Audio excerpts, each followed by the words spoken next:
सभी सांसद और विधायकगण और विशाल संख्या में आए मेरे परिवारजनों, देश के इतिहास में 30 दिसंबर की यह तारीख बहुत ही ऐतिहासिक रही है। आज के ही दिन 1943 में नेताजी सुभाष चंद्र बोस ने अंडमान में झंडा फहराकर भारत की आजादी का जयघोष किया था। आजादी के आंदोलन से जुड़े ऐसे पावन दिवस पर आज हम आजादी के अमृत काल के संकल्प को आगे बढ़ा रहे हैं। आज विकसित भारत के निर्माण को गति देने के अभियान को अयोध्या नगरी से नई ऊर्जा मिल रही है। आज यहां 15,000 करोड़ रुपए से अधिक के विकास कार्यों का शिलान्यास और लोकार्पण हुआ है। इंफ्रास्ट्रक्चर से जुड़े ये काम आधुनिक अयोध्या को देश के नक्शे पर फिर से गौरव के साथ स्थापित करेंगे।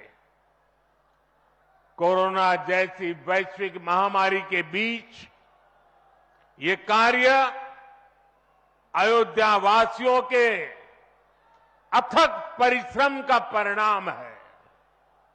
मैं सभी अयोध्या वासियों को इन परियोजनाओं के लिए अनेक अनेक बधाई देता हूं।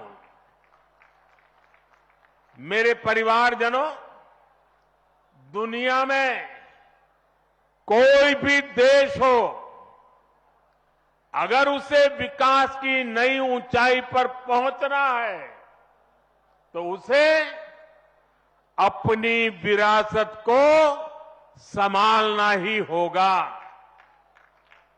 हमारी विरासत हमें प्रेरणा देती है, हमें सही मार्ग दिखाती है। इसलिए आज का भारत पुरातन और नूतन दोनों को आत्मसात करते हुए आगे बढ़ रहा है। एक समय था जब यही अयोध्या में रामलला टेंट में विराजमान थे। आज पक्का घर सिर्फ रामलला को ही नहीं, बल्कि पक्का घर देश के 4 करोड़ गरीबों को भी मिला है। आज भारत अपने तीर्थों को भी संवार रहा है, तो वहीं डिजिटल टेक्नोलॉजी की दुनिया में भी हमारा देश छाया हुआ है। आज भारत काशी विश्वनाथ धाम के पुनर्निर्माण के साथ ही देश में 30,000 से ज्यादा पंचायत भवन भी बनवा रहा है। आज देश में सिर्फ केदार धाम का पुनरुद्धार ही नहीं हुआ है, बल्कि 315 से ज्यादा नए मेडिकल कॉलेज भी बने हैं। आज देश में महाकाल महालोक का निर्माण ही नहीं हुआ है, बल्कि हर घर जल पहुंचाने के लिए पानी की 2 लाख से ज्यादा टंकियां भी बनवाई है। हम चांद, सूरज और समुद्र की गहराइयों को भी नाप रहे हैं, तो अपनी पौराणिक मूर्तियों को भी रिकॉर्ड संख्या में भारत वापस ला रहे हैं। आज के भारत का मिजाज यहां अयोध्या में स्पष्ट दिखता है। आज यहां प्रगति का उत्सव है, तो कुछ दिन बाद यहां परंपरा का उत्सव भी होगा। आज यहां विकास की भव्यता दिख रही है, तो कुछ दिनों बाद यहां विरासत की भव्यता और दिव्यता दिखने वाली है। यही तो भारत है। विकास और विरासत की यही साझा ताकत भारत को 21वीं सदी में सबसे आगे ले जाएगी। मेरे परिवारजनों, प्राचीन काल में अयोध्या नगरी कैसी थी, इसका वर्णन खुद महर्षि वाल्मीकि जी ने विस्तार से किया है। उन्होंने लिखा है, कोसलो नाम मुदितः स्फीतो जनपदो महान निविष्ट सरयू तीरे प्रभुत धन धान्यवान। अर्थात वाल्मीकि जी बताते हैं कि महान अयोध्यापुरी धन धान्य से परिपूर्ण थी, समृद्धि के शिखर पर थी और आनंद से भरी हुई थी। यानी अयोध्या में विज्ञान और वैराग्य तो था ही, उसका वैभव भी शिखर पर था। अयोध्या नगरी की उसी पुरातन पहचान को हमें आधुनिकता से जोड़कर वापस लाना है।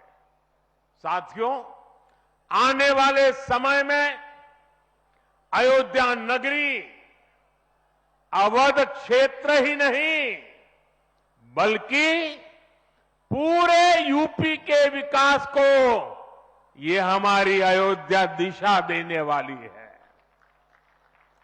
अयोध्या में श्री राम का भव्य मंदिर बनने के बाद यहां आने वाले लोगों की संख्या में बहुत बड़ी वृद्धि होगी।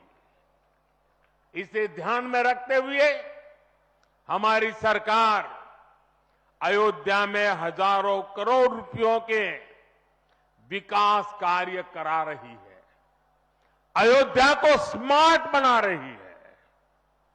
आज अयोध्या में सड़कों का चौड़ीकरण हो रहा है, नए फुटपाथ बन रहे हैं, आज अयोध्या में नए फ्लाईओवर बन रहे हैं, नए पुल बन रहे हैं। अयोध्या को आसपास के जिलों से जोड़ने के लिए भी यातायात के साधनों को सुधारा जा रहा है। साथियों, आज मुझे अयोध्या धाम एयरपोर्ट और अयोध्या धाम रेलवे स्टेशन का लोकार्पण करने का सौभाग्य मिला है। मुझे खुशी है कि अयोध्या एयरपोर्ट का नाम महर्षि वाल्मीकि के नाम पर रखा गया है। महर्षि वाल्मीकि ने हमें रामायण के माध्यम से प्रभु श्री राम के कृतित्व से परिचित करवाया। महर्षि वाल्मीकि के लिए प्रभु श्री राम ने कहा था, तुम त्रिकालदर्शी मुनिनाथा, तुम त्रिकालदर्शी मुनिनाथा, विश्व बदर जिमी तुमरे हाथा। अर्थात हे मुनिनाथ, आप त्रिकालदर्शी हैं, संपूर्ण विश्व आपके लिए हथेली पर रखे हुए बेर के समान है। ऐसे त्रिकालदर्शी महर्षि वाल्मीकि जी के नाम पर अयोध्या धाम एयरपोर्ट का नाम इस एयरपोर्ट में आने वाले हर यात्री को धन्य करेगा। महर्षि वाल्मीकि द्वारा रचित रामायण वो ज्ञान मार्ग है जो हमें प्रभु श्री राम से जोड़ती है।